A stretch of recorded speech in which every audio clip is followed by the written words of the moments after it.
朋友们，开悟和我们普通人有关系吗？千百年来，觉醒开悟都被神秘化、复杂化了。大家都认为觉醒开悟高不可攀、遥不可及，那是高僧大德佛菩萨的事情，跟我们普通凡夫不相干，离我们108000里。由于有了这样的信念，于是在我们这个世界当中，开悟真的是高不可攀、遥不可及。因为你是怎么样认知世界，世界就给你呈现出一个什么样的样子。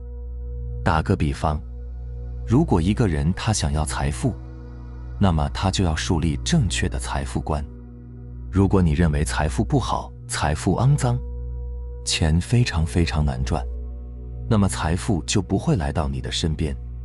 那有人可能就会说了，我并不讨厌钱啊，相反，我认为钱好得很，可我为什么还是没有钱呢？好，那我问你一个问题，你看到比你有钱的人，你给出去的是赞叹还是嫉妒？你看到他过得比你好，你给出去的是赞叹还是嫉妒？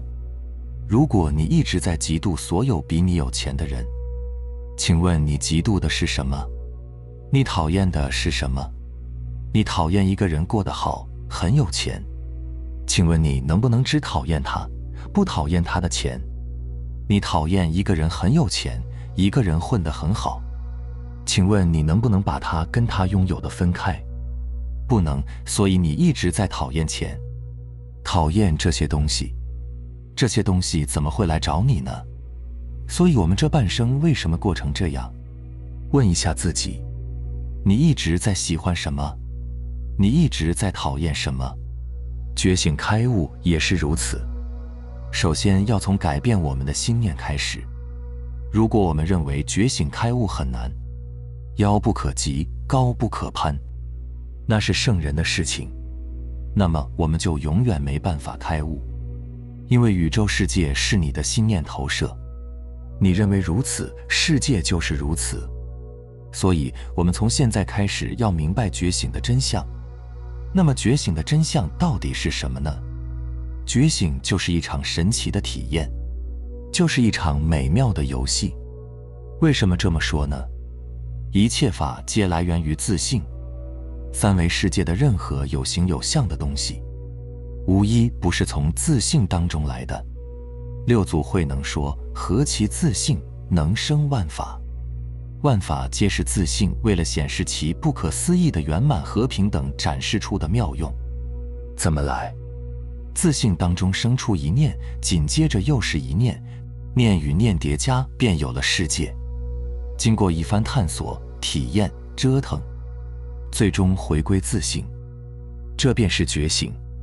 觉醒也是自性自己导演的一场奇妙的游戏，就像平静的大海生出一朵浪花，然后又生出一朵浪花，慢慢就形成了整个大海波涛汹涌的故事、体验、游戏。所有体验和游戏的浪花都把自己当作个体，经过一番折腾之后，海浪终于明白自己是整个大海，然后他又回归大海，与大海合二为一，这就是觉醒。举个例子，大家都看过《西游记》，《西游记》是它的作者吴承恩的意识念头显化出来的一个故事。这个故事是一个关于取经的故事。取经的过程我们可以看成是一个觉醒开悟的过程，因为唐僧师徒4人去西天取经就是为了成佛，这也是一个降服自心的过程，回归自性的过程。那《西游记》是不是一场游戏，一场体验？所以我们现实生活当中的觉醒开悟，跟《西游记》里面给我们展示出来的跌宕起伏的，最终取到了真经的过程是一样的，它就是我们自我觉醒的一个过程。所以说，自我的觉醒是自性真我幻化出来的一场游戏。吴承恩就相当于自性真我，他幻化出师徒4人，整个戏都是围绕他们的取经而展开的。其实这里面的人都是他，都是吴承恩。孙悟空是哪里来的？在小说里是从石头缝里蹦出来的，这是戏里的设计，但实际上它是从吴承恩的念头里幻化出来的。吴承恩相当于真我、自性，而孙悟空相当于我们的小我、假我。所以我们的假我是真我幻化出来的。幻化出来干什么呢？来玩一场觉醒开悟、取真经的游戏。所以说，觉醒本质上就是一场体验，一场游戏。吴承恩从他的念头里幻化出师徒4人，他们的一言一行，他们的脾气秉性，他们的神通变化，他们的言语交谈，他们各自的经历。他们是不是来代表吴承恩来体验这场游戏的呢？真我幻化出他们只有一个目的，那就是让他们去西天取经，对吧？而且一定会取到真经。他首先把这个游戏的结果定下来了，就是说他让他们去取经，而且一定会取到真经。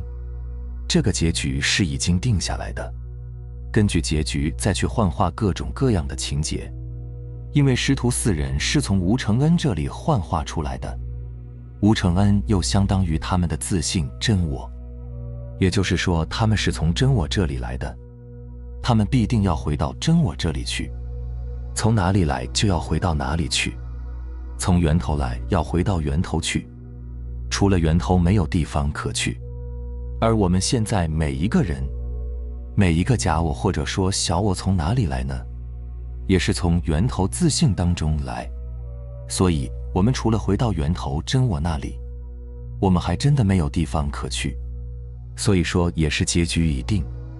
西游记里各种跌宕起伏、惊心动魄的故事的因在哪里？因在结局。结局是从哪里来的？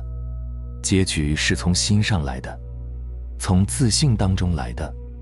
所以是先有心，才有世界，才有故事的展开，所以才会有心是因，世界是果这样的说法。所以我们每一个人一定会觉醒，也必须觉醒，这是一个因。由于有了每一个人都必须得要觉醒的这样的一个因，然后根据因，自性真我会给我们每一个人设计一系列觉醒开悟的故事情节。每一个人都是不同的，每一个人都有自己的特点，但结局只有一个，那就是回归真我，回归到觉性的大海，回归自性，与自性合一。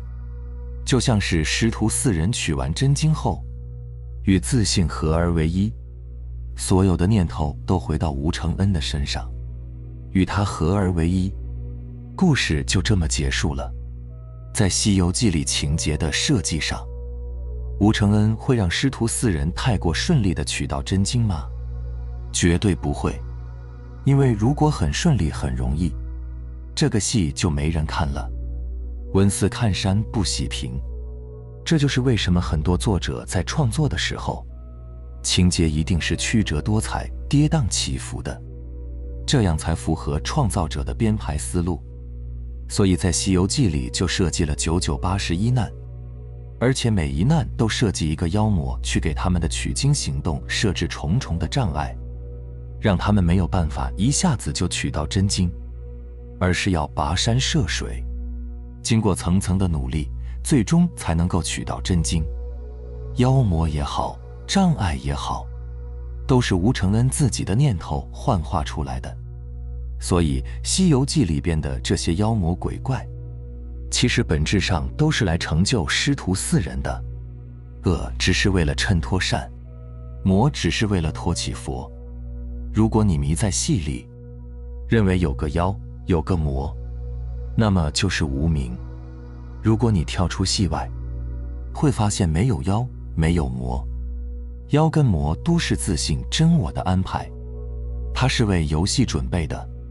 在《西游记》里，所谓的如来佛，还有各种各样的妖魔鬼怪，以及师徒4人，以及整个戏里所展示的一切，都是作者的念头。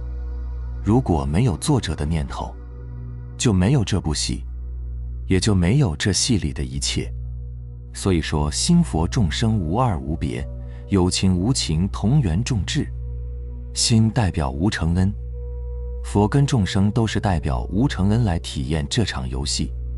他一佛一魔，一花一草，一山一水，无一不是无承恩念头的幻化。没有所谓的妖和魔，都是为了取经服务的，只不过是另外一种形式的服务。它也是整个戏的组成部分，是不可缺少的。比如说师徒4人，无论是支持他们的诸佛菩萨，还是给他们设置重重障碍的各种妖魔鬼怪，目的都是让他们能够到西方去取到真经。在真相这个地方，在创造者的那个位置上，没有所谓的善恶，向上好像是有个善恶，有一个顺缘，有一个逆缘，有一个推着你走的正能量，还有一个负能量，但实际上它们都是一体的，没有任何区别，都是为了觉醒。所以烦恼就是菩提，觉醒就是从自性当中来，体验一场分离、复杂、善恶、美丑、高低的游戏。最终游戏结束之后，又回归到自性的本体。觉醒是一种神奇的体验，也是一场神奇的游戏。我们在开悟的路上一定不会一帆风顺，一定会有一些人来支持你的，也会有一些人来障碍你的。一切的一切，无论支持还是障碍，最终都是为了圆满或者说丰富我们觉醒的过程。你会发现在善恶的背后都是支持，都是爱。当你明白了这一点，你就可以跳出善恶分别，就可以心安了。为什么要感到心安呢？就是由于小我是真我幻化出来演这场游戏的，其他的人都是配合你的，不管他们以怎么样的面相出现在你的面前，目的只有一个，就是协助你觉醒。所以我们再也不要以为真的有人来伤害你，其实都是来支持你的，只是支持的方式不同而已。而我们一经觉醒，就再也不会迷到戏里了，我们就已经知道戏背后是自信的力量在运作这一切，我们就不会被一些真我幻化出来的假象迷惑了，从而掉到烦恼坑里颠倒梦想。回归真我自性是一个什么样的过程？是在天上飞的感觉吗？是发光吗？是充满能量吗？这些都不是。回归到自性是一种永远的宁静，永远的平安，永远的喜悦，永远的如如不动。它外部着相，内部动心，带着这一个感觉去演我们该演的角色。演的时候明明白白，清清楚楚，砍柴挑水，吃喝拉撒，饿了就吃饭，困了就睡觉，带着一种觉知觉醒的状态去做一些平凡的事情。你不会被这些相带走，你就不会在这里颠倒梦想，你就不会痛苦烦恼。面对任何的境界如如不动，事情来了就去迎接，就去应对，事情走了也不去留，全然地活在当下。作为觉者，该做什么就去做什么，做完就放下。如果在受苦，他也不认为自己在受苦，没有受苦的感觉。如果他在帮助人，在度化人，他也不认为自己在度化人，在帮助人，没有傲慢的感觉，他就自在随缘，清净逍遥。而一个觉悟者呢，并不认为自己是个觉悟者，因为他知道无所谓开悟不开悟，他只是来体验的。他已经看破了一切，所以他已经破掉了觉悟者的这个相和概念。所以《金刚经》里面说有我相、人相、众生相、寿者相，即非菩萨。最后总结一下我们需要明白的几个真相。第一，我们要认识到三维世界是一场最终走向觉醒的游戏，是假设的，是虚幻的，就像水里的月亮，它真的有吗？亦或者说真的没有吗？我们能看见它，它很美，晶莹剔透，但是我们能捞起来它吗？不能。虽然它的本质是空性的，但它依然呈现出美丽的形态，供我们欣赏。空性并不否定这轮水中月的存在，而是让我们认识到它的本质是无常、无我的。第二，整个世界都是围绕你的觉醒上演的一台戏，它是一体运作的，没有所谓的个体，只有一体。所有个体都是为了整体服务的。如果你没有看到整体，只看到个体，那就是迷。因为万物都是你，万物与你同体，万物都是围绕着你，配合着你。所以不要去跟他们对立，要去接纳一切，允许一切，并且去感恩一切，因为所有的一切都是为你觉醒开悟而服务的。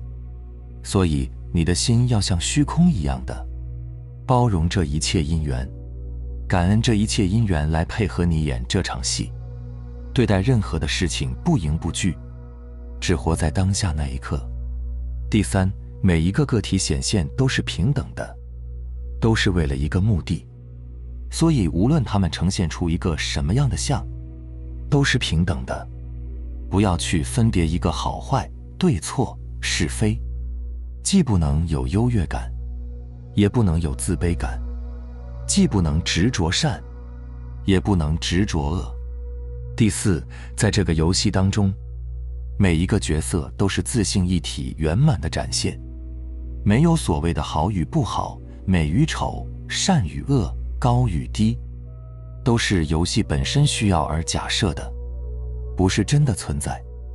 所以我们要打破一切分别与执着，打破一切的贪爱和抗拒。我们要改换一下那种改变世界、改变别人的心，因为世界是圆满的，每一个人都在他的角色上完美地表演他的角色，都是自性真我的安排。如果你要去改变，说明你这个小我想要凌驾于真我之上，你这个演员想要凌驾于导演之上。一旦这样，说明我们又迷在戏里了，痛苦就会永远跟随你，觉醒也不会到来。所以如果你认为一定要改变，那么只有一条路，那就是改变自己，让自己开悟，让自己觉醒。你改变了，世界会因为你的改变而改变，就是这样。除此以外没有其他的路可走，这个就是圆满性。世界是一体圆满的，当然不是向上的圆满，而是心的圆满。